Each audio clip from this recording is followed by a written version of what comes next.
What's going on, guys? Ted from Immersion here, and I'm back. Sorry it's been a while for a lot of these videos. Also, sorry if my voice sounds a little bit weird. I am sick. I got the con crud from MagFest, but that's besides the point. Guys, what even is this Artificer class? It's insane. I love it. I can't wait to play it. I want to make two so I can play both subclasses. So let's talk a little bit about the history, a little bit about how these things work and what's going on. So, as we stated, kind of the past few weeks prior to the holiday, Wizards of the Coast has been upping their game to pump out new Unearthed Arcana content weekly rather than monthly. They took a 2-week break for the holidays, and we highly anticipated that today, Monday, was going to be new Rangers, because so far they've been going alphabetical order: Barbarian, Bard, Cleric, Druid, Fighter, Paladin. Next up would have been Ranger. Or I forgot, Monk, Paladin.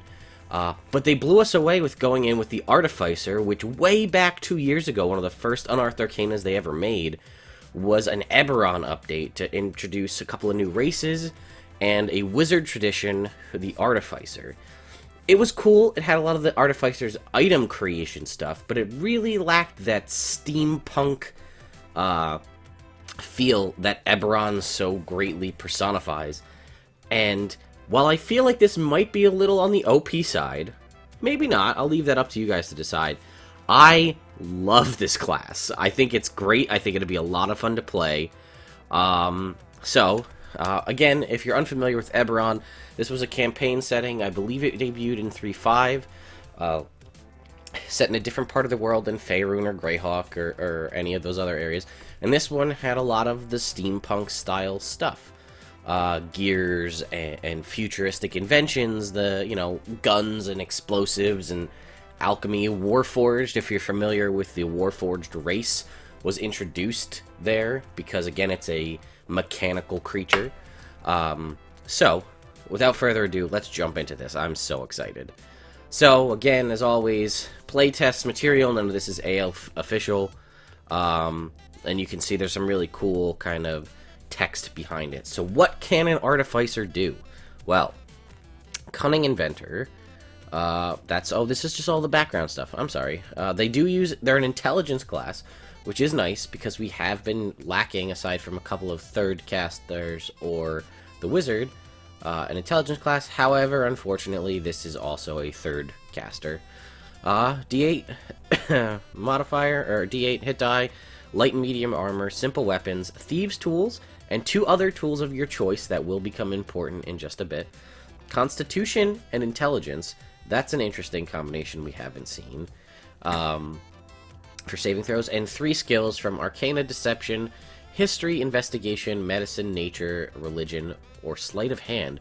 A really kind of weird mixture, but it fits a lot, the kind of knowledge-based stuff. Your items: a hand axe and a light hammer, or any 2 simple weapons, a light crossbow and 20 bolts, scale mail or studded leather, and thieves tools, and a dungeoneer's pack.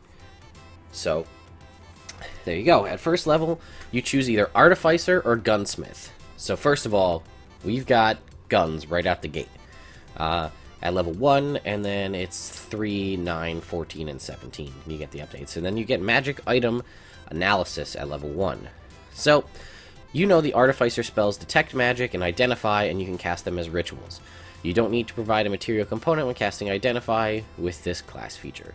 The reason why they specifically state out rituals is because they are not a ritual casting class, similar to an Eldritch Knight or Arcane Trickster, but they do get it via this feature. Tool expertise: any thieves tools or any tools you choose from this class. You get thieves tools and 2 others. You have expertise when using any of those tool proficiencies. And then you get Wondrous Invention, and I'm going to talk a little bit about this because apparently the cops are coming, because they kind of have a little bit of flavor in this, and I like the concept of it. I want to talk about it. So, your craft items, choose the item from the list of 2nd level, and we'll go over that list in just a sec. When you gain a magic item from this feature, it reflects long hours of study, tinkering, and experimentation that allow you to finally complete the item. You are assumed to work on this item in your leisure time and finish it when you level up. So your characters are working on this in the background, you hit level 2, boom, you make one. You complete another item of your choice at 5, 10, 15th, and 20th level. The item you choose must be on the list of your current Artificer level or lower. Sorry about that, guys. A little update. So, second level, Bag of Holding, Cap of Water Breathing, Adrift Globe, Goggles of Night, or Sending Stones. Very solid items at second level. If you're a human artificer, Goggles of Night will go a long way. Bag of Holding, always great. Drift Globe, also great. You find yourself in the Underdark. You find yourself fighting vampires, anything that's weakened by sunlight. Drift Globe goes a long way. Fifth level, Alchemy Jug, Helm of Comprehending Languages, Lantern of Revealing, Ring of Swimming, Robe of Useful Items, Rope of Climbing, Wand of Magic Detection, and Wand of Secrets. This might be the one, if I was going to skip out and go with a lesser one, I might do Bag of Holding and Goggles of Night. Helm of Comprehending Languages is pretty solid, the ability to read any language. Remember, you're also going to be managing attunements, or are you? We're going to get there in just a bit. Wand of Magic Detection, not so much. Wand of Secrets, pretty good. 10th level, Bag of Beans, Chime of Opening, Decanter of Endless Water, Eyes of Minute Seeing, Folding Boat, and Heward's Handy Haversack. Heward's Handy Haversack and Bag of Holding are kind of... what are you doing, bro? Calm down. Are kind of similar. Eyes of Minute Seeing could be really good and kind of thematic for somebody who's kind of always tinkering away at stuff. Chime of Opening, also good, but you do have Thieves' Tools. Boots of Striding and Springing at 15, Bracers of Archery, Brooch of Shielding, Broom of Flying, Hat of Disguise, and Slippers of Spider Climbing. If you choose the Gunsmith, the Bracers of Archery could be big, as could any of the abilities to get you any kind of height advantage. And at 20th level, Eyes of the Eagle, Gem of Brightness, Gloves of Missile Snaring, Gloves of Swimming and Climbing. I don't even remember seeing those in the Dungeon Master Guide, to be completely honest with you. Ring of Jumping, Ring of Mind Shielding, and Wings of Flying. So really cool items. Then there's their spellcasting. I'm going to kind of skip over this pretty quick. It's more tinkering, but still magic. You can swap out a level when you gain a level, and they are intelligence-based. 4th level, you get Infuse Magic. When you cast an Artificer spell with a casting time of 1 action, you increase its casting time to 1 minute. If you do so and hold a non-magical item through the casting, you can expend a slot, but none of the spell's effects occur. Instead, the spell transfers into that item for later use until the item doesn't already contain a spell from this feature. Any creature holding the item can therefore use an action to activate this spell if they have an intelligence score of at least 6. The spell's casting, use your spellcasting modifier targeting the creature that activates the item. If the spell targets more than one creature, the creature that activates the item selects the additional targets. If the spell has an area of effect, it is centered on the item. If the spell's range is self, it targets the creature that activates the item. When you infuse a spell in this way, it must be used within 8 hours. After that time, its magic fades and is wasted. You have a limited number of infused spells at a time. The number equals your intelligence modifier. So, one thing I'll just tell you up front before we get to the actual spells is that Artificers get healing magic, something along the lines of, say, a Cure Wounds. And it says an intelligence of 6, which I think is awesome because technically a Paladin's mount automatically gets an intelligence of 6. So you could give a collar to the Paladin's warhorse, or whatever they might have, that gives it a Cure Wounds spell, and since the Paladin can telepathically command the warhorse, it can command the warhorse, or whatever it is, to put a Cure Wounds on one of your allies. I thought that's really cool. Standard ability scores. This is what I was talking about before. Superior Attunement. At 5th level, you can now attune to 4 items, and at 15th level, you can now attune to 5 items, rather than the normal 3. At 6th, this is pretty cool as well. This also works for what we just talked about, potentially. At 6th level, you can create a Mechanical Servant. As a construct that obeys your commands without hesitation, the magic fuels its creation. You are assumed to have been working on this for a while and finishing it when you hit 6th level. Select a large beast with a challenge rating of 2 or less. Excuse me. The servant uses that beast's game statistics, but it can look however you like as long as its form is appropriate for the statistics. On top of that is a construct instead of a beast. It can't be charmed. It is immune to poison and disease.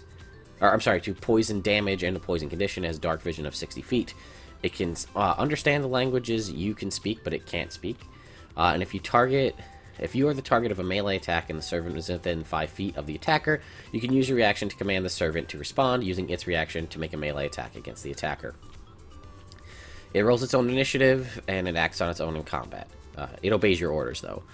If the servant is killed, it can be returned to life via normal means, such as Revivify. In addition, over the course of a long rest, you can repair a slain servant if you have access to its body. It returns to life with 1 hit point at the end of the rest. If the servant is beyond recovery, you can build a new one with one... This is kind of the stuff I was talking about before. With 1 week's worth of work, 8 hours each day, and 1,000 gold pieces of raw materials. So that's kind of cool, is that you can sort of build... they show you this kind of timing for work, 8 hours a day for a week. So I don't know why it's a week and not a 10-day. I mean, I guess it's technically not Faerun, it's Eberron, so it could be a week. One thing I just did want to check, you get spells known. Although you get 13 spells known, which is more than a ranger, and a ranger has half casting. Huh. That's interesting. Okay, so moving on, and then your 20th level ability, Soul of Artifice, you can now attune to 6 magic items. In addition, you gain a +1 bonus to all saving throws per magic item you are currently attuned to. So cool. Alright, so we're on to the Specialists, which is their archetype feature. The Alchemist. At first level, you craft an Alchemist satchel. A bag of reagents that you can create a variety of concoctions. You can make various alchemical formulas. If you lose this satchel, you can create a new one over the course of 3 days of work, 8 hours each day, and spending 100 gold pieces worth of leather, glass, and other materials. You learn at level 1 3 alchemical formulas: alchemical fire, alchemical acid, and another of your choice. You'll learn an additional formula at 3, 9, 14, and 17. And for those of you who are fans of older editions, some of these alchemical formulas are going to be pretty interesting because they're actually things from earlier editions. So alchemical fire, way better than Alchemist's fire. As an action, you can pull out a vial of alchemical fire and throw it at an object or surface within 30 feet. On impact, it detonates in a 5-foot radius. Any creature there must make a saving throw against your save, or take a d6 fire damage. And then this increases as you level to 2d6 at 4, 3d6 at 7, 4d6 at 10, 5d6 at 13, 6d6 at 16, and 76 at 19th level. Now, that seems like a lot, but if you think about it, you get less than the equivalency of a fireball at 19th level. So, there is, however, on the flip side of that, I believe there's no, you can just do this as much as you want. You craft, the bag and its contents are both magical, and its magic allows you to pull out the, exactly the right materials you need for your alchemical formula options.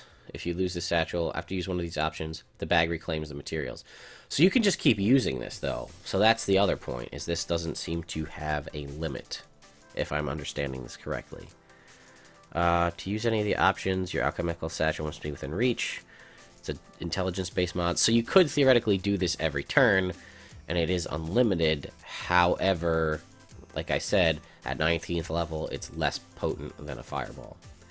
Alchemical acid is the same thing, except it only hits a singular creature rather than a blast radius.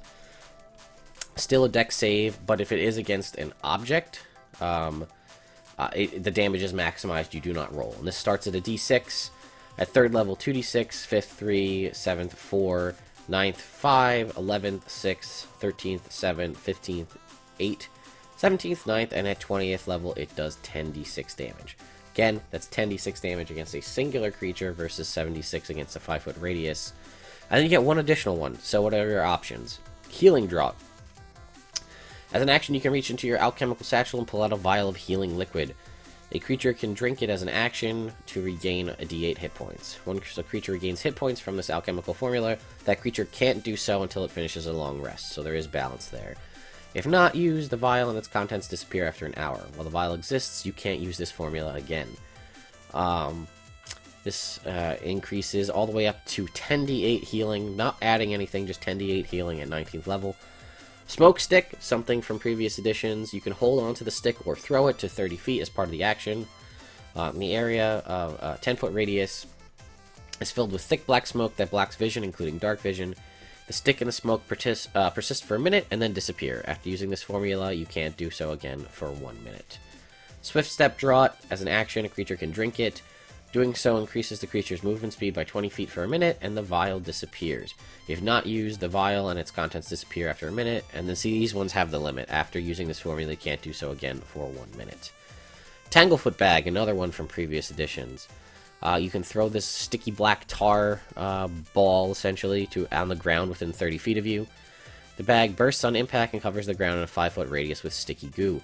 The area becomes difficult terrain for 1 minute, and any creature that starts its turn on the ground in that area has its speed halved for the turn. After using this formula, you can't do so again for a minute. And the last one is the Thunderstone, another one from previous editions. Throw it at an area within 30 feet. The shard shatters on impact with a blast of concussive energy. Each creature within 10 feet of the point of impact must succeed on a Constitution saving throw or be knocked prone and pushed 10 feet away from that point. Again, all of these do not, they all target friendlies, so, just keep that in mind. Lastly, the Gunsmith. When you choose this specialization at first level, you gain the proficiency with Smith's tools and the Mending Cantrip. And you can produce a Thunder Cannon. You make this firearm, it's called the Thunder Cannon. You are proficient with the Thunder Cannon. It is a two-handed ranged weapon that deals 2d6 piercing damage. Its normal range is 150 feet and its maximum range is 500. Once fired, it must be reloaded as a bonus action. Remember, you only have one attack, so keep that in mind. If you lose your Thunder Cannon, you can make a new one over 3 days. 8 hours work each day by expending 100 pieces of gold worth of metal and raw materials. At first level, you can craft a leather bag used to carry your tools and ammunition for your Thunder Cannon. Your arcane magazine includes the powders, lead shot, and other materials that keep the weapon functioning. You can use your arcane magazine to produce ammunition for your gun. At the end of each long rest, you can magically produce 40 rounds of ammo with this magazine. After each short rest, you can produce 10 rounds. If you lose your arcane magazine, you can create a new one as part of a long rest using 25 gold pieces of leather and raw materials. At third level, you can use the Thundermonger as an action. You can make a special attack that deals a d6 thunder damage on a hit. This extra damage increases by d6 when you reach certain levels, then 2d6 all the way up to 19th level. It does 9d6. There is no difference, really. This does 2d6 piercing damage. This is just an increase. It deals an extra d6 thunder damage on a hit. So if you think about it, you still have to use it, but as an action, you make a special attack that deals an extra d6 thunder damage. So 2d6 base plus an additional 9d6 for 11d6 at 19th level. There's the Blast Wave feature at 19th level. As an action, you make a special attack. Rather than making an attack roll, you unleash force in a 15-foot cone in front of the gun. They have to make all creatures, strength saving throw. On a failed save, they take 2d6 force damage and are pushed 10 feet away from you. This increases by a d6 at 13th level and another d6 at 14th level. You get to do a piercing round at 14th level. You fire a bolt of lightning, sort of like a Tesla arc from your gun. 5 feet wide, 30 feet long. Each creature in the area must make a dex saving throw.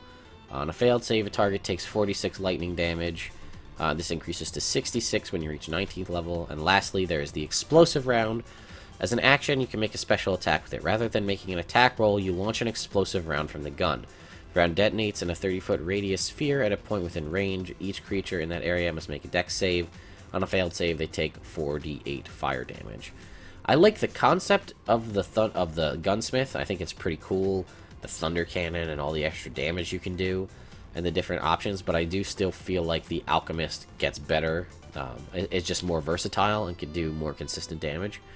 Because it is damage for all of the Alchemist's abilities. They are dex saves rather than just an attack roll where you can miss. However, a 19th level Thundermonger shot can crit and then do 22d6 damage. So that's pretty cool. And then lastly, their spell list. First level, you can see they've got some interesting spells. Remember, you only get 13 over the course of the entire level length of the class. But Alarm, Cure Wounds, Disguise Self, Expeditious Retreat, False Life, Jump, Long Strider, Sanctuary, Shield of Faith. ones that kind of jump out to me. Cure Wounds seems like a pretty good Artificer spell to take. I don't know, maybe Disguise Self. Second level, Aid, Alter Self, Arcane Lock, Blur, Continual Flame, Dark Vision, Enhanced Ability, Enlarge, Reduce, Invisibility, Lesser Restoration, Levitate, Magic Weapon, Protection from Poison, Rope Trick, See Invisibility, and Spider Climb. If you're going Gunsmith, I probably suggest taking Magic Weapon because, per the base, your regular weapon does not do magic damage, although you can choose to do the increased thunder damage, at which point it doesn't matter. Third level, you get Blink. I'm not sure where the Blink and the Fly come from. I guess you just have to flavor it to make it, steampunky. Gaseous Form, Glyph of Warding, Haste being a big one that you'll probably want to take, Protection from Energy, Revivify for some healing, Water Breathing and Water Walk, and then 14th, Arcane Eye, Death Ward would be a big one. Fabricate makes sense, Freedom of Movement, Leomin's Secret Chest, Mordenkainen's Faithful Hound, and Private Sanctum, Odaluke's Resilient Sphere, Stone Shape, and Stone Skin. That, my friends, is the Artificer class, the updated Artificer. Hopefully, we will see this in a published source soon, so that it is usable in Adventure League and other places. Perhaps it'll come accompanied with a new Warforged, Changeling, Shifter, etc., in a full-blown Eberron campaign setting. I have hopes, but they're not that high that that'll happen. They seem to be really focused, really heavy on Faerun with a lot of this stuff, so we'll see. But let me know what you guys think. I love this class. I think it's great. The increased attunement options are fantastic. I like the idea of being an Alchemist or a Gunsmith. And this is, again, more official than, say, Matt Mercer's Gunslinger class because it's made by Wizards. You'll find, I think, more people willing to allow this to be run than other people to allow the Gunslinger. Although the Gunslinger does seem to be slightly more balanced. It is on a fighter chassis, so it has a million, ability score improvements, plus all the cool things they can do. Or, at the same time, you could use, if you have a character that has alchemy tools, or is a tinkerer of some kind, you could always pick and choose some of these things to see what they could, if you're trying to figure out what could they make, perhaps you can take a look at this and use these as options. So, anyway, guys, I hope you really enjoyed this video. I know I did enjoy making it. Even though I am sick. Be on the lookout. I'm way behind, like a month behind, on a weekly update. There have been some really cool stuff. I'm sure you guys saw that they announced the next book that's going to be coming out in March. It's not exactly a source book like a Volo's Guide or a Sword Quest Adventure Guide, and it's not a new campaign like a Storm King's Thunder. It's a series of dungeons, so that's kind of a cool concept, and there is going to be new stuff in there. Yeah, and I'll also be doing a review on the December Dragon Plus in the next couple of days, so be on the lookout for that as well. Anyway, guys, hope you have had a great holiday. If you were at MagFest, I hope you enjoyed it. I know I did, although I am kind of suffering from it. Yeah, I'll see you next time.